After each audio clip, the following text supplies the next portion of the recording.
On est au cœur des années 70, sur la célèbre promenade des Anglais à Nice. La mer Méditerranée brille sous le soleil d'été.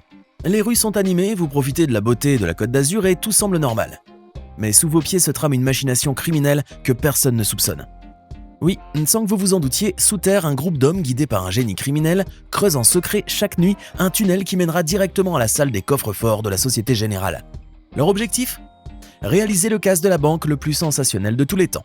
Et le cerveau de l'opération, c'est Albert Spaghiari. Nous sommes donc le vendredi 16 juillet, le soir. Albert et son équipe sont à l'œuvre et ils ont presque fini de creuser.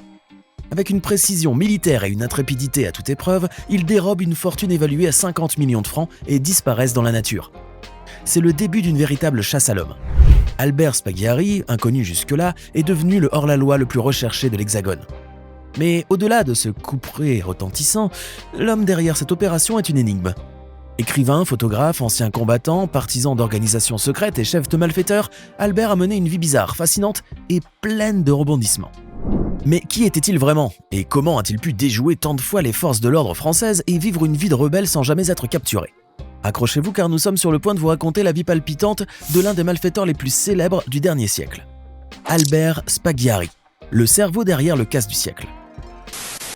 La vie de Albert Romain Spaghiari, c'est une suite d'aventures risquées et une soif insatiable d'excitation. Né en 1932 à Laragne-Montéglin, dans les Hautes-Alpes, au milieu d'une famille aux racines franco-italiennes, le jeune Albert connaît une enfance perturbée. À 3 ans, il fait face à la mort de son père, et après quelques temps de deuil, il suit sa mère dans le Var, à Hyères, où elle décide de refaire sa vie en ouvrant un magasin de lingerie. À l'école, le petit Albert n'était pas le meilleur élève. Les cours ne l'intéressent pas du tout, au point que dès l'adolescence, il commence à caresser le rêve d'une vie hors des sentiers battus, pour ne pas dire en marge de la loi. À seulement 16 ans, il décide de fuguer pour rencontrer Salvatore Giuliano, un fameux bandit sicilien. Et durant cette aventure qu'il introduisit dans le monde du crime, il croise la route de toutes sortes d'individus peu recommandés. Des malfaiteurs, des escrocs, des criminels. L'année 1950 marque un tournant dans sa vie. En effet, sa conscience politique se forme et à l'âge de 17 ans, Albert décide de s'engager chez les parachutistes qui allaient en direction de l'Indochine française. Les combats y sont intenses. Il y est même blessé à 2 reprises. Quelques années plus tard, alors qu'il séjournait toujours en Asie du Sud-Est, Spaghiari fait ses premiers pas sérieux dans le crime, en commettant le vol d'une caisse qui appartenait au tenancier d'une maison close. Arrêté pour ce forfait, il se retrouve rapidement derrière les barreaux, condamné à des travaux forcés et à une interdiction de séjour en Indochine. C'est à Marseille, dans la prison des Baumettes, qu'il fut incarcéré. Et il eut la bonne idée de mettre à profit ses années d'emprisonnement en se formant à la chaudronnerie et à la soudure. Puis, une fois libéré, il se rend à Dakar, où il travailla pour une société de fabrication de coffres-forts. Là, il y perfectionne des compétences qui, comme vous vous en doutez, lui seront fort utiles plus tard. Mais comme nous l'avons dit, son penchant pour la politique s'accroissait. Il était d'extrême droite et il brûlait de revenir sur ses terres natales pour se rapprocher du groupe terroriste de l'OAS, l'organisation de l'armée secrète. C'est ce qu'il fit, mais quelques temps après, il fit un nouveau tour en prison, cette fois pour avoir stocké des armes chez lui. Après sa libération, il devint photographe municipal, un métier qui lui permettait de tisser des liens avec les élus locaux de Nice. Cette accumulation d'expérience, de compétences et de réseaux d'influence lui permettront de mener à bien le grand projet qui commençait à germer dans son esprit, le fameux casse du siècle. Des premiers préparatifs jusqu'à l'exécution finale, cette opération unique en son genre a complètement sidéré les forces de l'ordre et fait parler d'elle dans toutes les sphères de la société. Voici donc comment tout s'est déroulé. Malgré les délits dont il s'est rendu coupable, Spaghiari vivait assez tranquillement à Nice, loin des feux de la rampe. Toutefois, l'attrait de l'aventure et la volonté ferme d'en finir avec la monotonie de sa vie ont vite fait naître en lui le désir de réaliser un coup qui resterait dans toutes les mémoires. Et ce désir a pris forme grâce à ses lectures.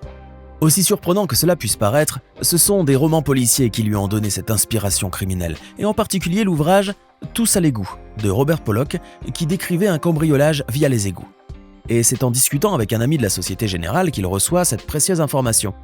La salle des coffres de l'agence de Nice, malgré ses murs d'1,80 m d'épaisseur, ne possède pas de système d'alarme.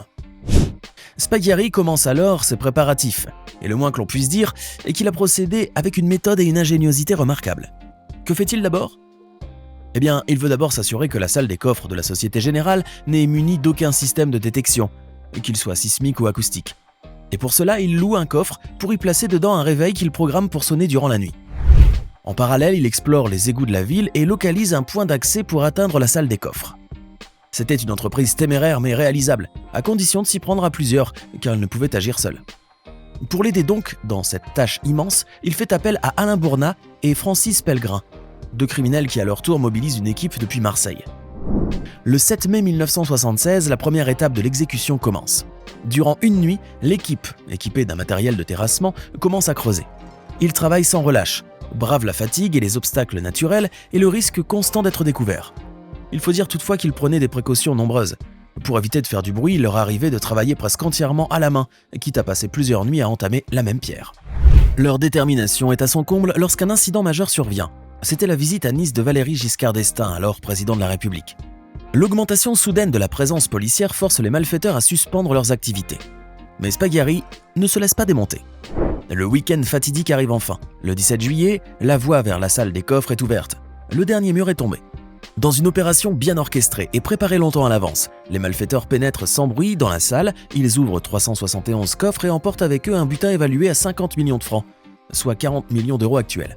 N'allez pas imaginer qu'ils étaient stressés, pas du tout. Ils prennent leur temps, célèbrent entre leur victoire et se permettent même quelques facéties par exemple en épinglant sur les murs des photos compromettantes de personnalités célèbres trouvées dans les coffres. Cependant, il commençait à pleuvoir et ce fait n'est pas à prendre à la légère car le tunnel pouvait être inondé et il risquait d'être piégé dans les égouts. Mais cela n'a pas du tout empêché la bande de faire le nécessaire pour acheminer tout le butin vers le véhicule qui devait les transporter. Il leur a fallu plus de 3 heures de va-et-vient à travers le tunnel inondé pour y parvenir. L'opération était un succès. Et le coup magistral devenu iconique fut le message que Spaghiari avait inscrit sur le mur juste avant de partir. Sans armes, ni haine, ni violence. Du grand art, vous ne trouvez pas ? En tout cas, la police allait être sacrément déconcertée devant un tel indice. Le lendemain, alors que l'aube se levait, le gang des égoutiers disparaît dans la nature, laissant derrière eux la salle des coffres pillée, toute une ville en émoi, et le pays agité par un scandale national. Car vous l'imaginez bien, ce vol fait la une des journaux, tant en France qu'à l'étranger. Les autorités sous le choc lancent une vaste opération pour retrouver Spaghiari et ses complices. Les indices sont très maigres, mais la pression publique exigeait des résultats. Quelques semaines après le casse, grâce à des informations recueillies auprès de diverses sources et à des enquêtes minutieuses, la police parvient à repérer et à arrêter Spaghiari. Mais tout n'est pas fini pour lui, loin de là, car notre mafieux de plus en plus téméraire va encore s'illustrer par un coup d'état. Spaghiari, incarcéré à Nice, était mécontent de son sort. 5 mois après son emprisonnement, il songeait déjà à s'évader. Et lorsqu'il en parle à son avocat, celui-ci, bien que conscient des risques, ne parvient pas à dissuader son client. Spaghiari pouvait en revanche compter sur ses amis Desroches et Michel Bruzo, anciens combattants d'Indochine et membres de l'OAS. Ils parviennent à communiquer malgré les restrictions imposées à Spaghiari et ils se mettent d'accord pour élaborer un plan astucieux et risqué. Lors de l'audience, Spaghiari s'échapperait du bureau du juge d'instruction en sautant par la fenêtre. Le 10 mars 1977 devait être le jour de l'évasion. Le plan fut exécuté à la perfection. Spaghiari manipule le juge Richard Boisis en lui faisant croire qu'il veut lui faire des confidences qui impliquent de grandes personnalités locales et qu'il valait mieux que personne d'autre que lui ne les entende. Une fois seul avec le juge, il lui présente des croquis représentant les plans du tunnel. Le juge ne comprend pas très bien de quoi il s'agit et Spaghiari, profitant de la confusion du magistrat, fait mine de se lever pour lui donner des éclaircissements.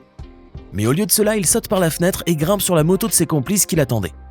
Décidément, on ne pouvait pas faire un pied de nez plus insolent à la justice. La véritable aventure commence après l'évasion. Spaghiari change son identité et devient Romain Clément. Sa cavale le conduit en Amérique du Sud, notamment au Brésil et en Argentine. Ces pays, avec leur vaste territoire, lui offraient une cachette propice. Cependant, sa paranoïa grandissait et Spaghiari fut forcé de recourir à la chirurgie esthétique pour être moins reconnaissable.